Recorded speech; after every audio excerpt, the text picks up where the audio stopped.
বৃহস্পতিবার পবিত্র রাতে কেউ যদি এই দোয়াটি 100 বার পরে কোনো দিন পৃথিবীর কোনো মানুষের কাছে তার হাত পাততে হবে না। পৃথিবীর সব কিছু তার পায়ের নিচে আল্লাহ হাজির করে দিবেন।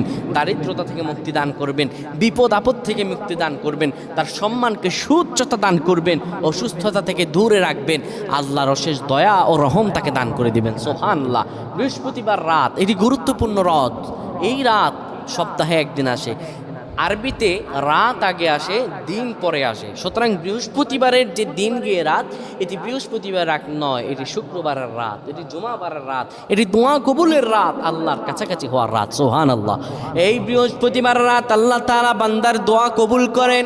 কেউ যদি বৃহস্পতিবার রাতে ঈশা নামাজের পরে পবিত্র হয়ে ইয়া হাইয়ু ইয়া হাইয়ু ইয়া হাইয়ু ইয়া রফিয়ু ইয়া রফিয়ু ইয়া রফিয়ু এই দোয়াগুলো পড়তে পারে 100 বার, আল্লাহ রাব্বুল আলামিন তার